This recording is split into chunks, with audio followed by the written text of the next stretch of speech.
Welcome to another episode of Connect the Dots, a production of Industry Intelligence Incorporated. I'm your host, Nevin Barich.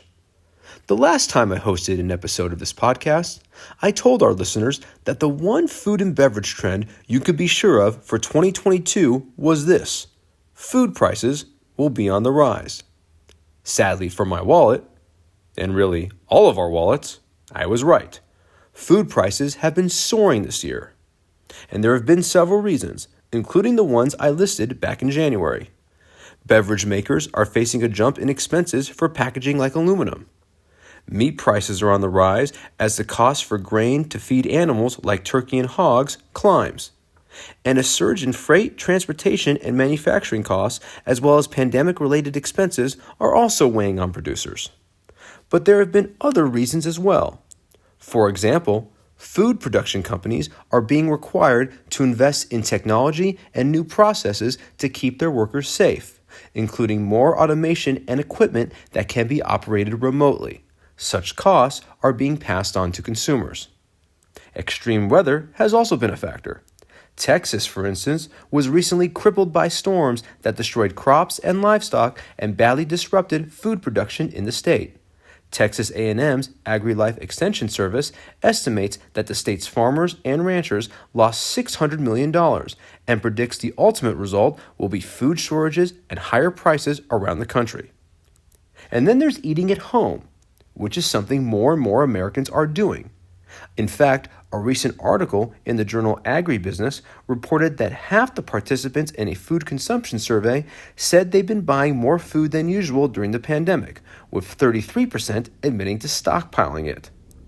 A few million people eating a few extra lunches at home every week does tend to strain the U.S. food supply, and as food gets more scarce, prices obviously rise.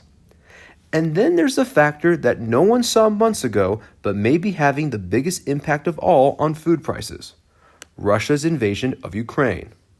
According to the United Nations Food and Agricultural Organization Food Price Index, which tracks monthly changes in the international prices of commonly traded commodities, the price for things like wheat and corn have skyrocketed due to the current conflict. According to the FAO, Russia and Ukraine have collectively accounted for about 30% of global wheat exports and 20% of corn exports over the last 3 years. However, conflict-related export disruptions in both countries have prompted a record surge in global prices of these commodities.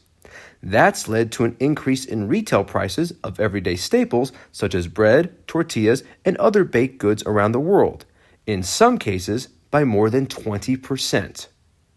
So the prediction I made back in January was true. Food prices are on the rise. Now here's another prediction that I hope proves wrong. Prices will continue to rise for the foreseeable future. Inflation remains high, several products remain in short supply, and the Russia-Ukraine conflict rages on. Everything points to food prices going up and up. For how much longer is anyone's guess. That's going to do it for this week's episode of Connect the Dots, a production of Industry Intelligence.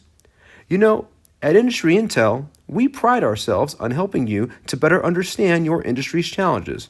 How do we do this? Find out for yourself. Visit our website at www.industryintel.com.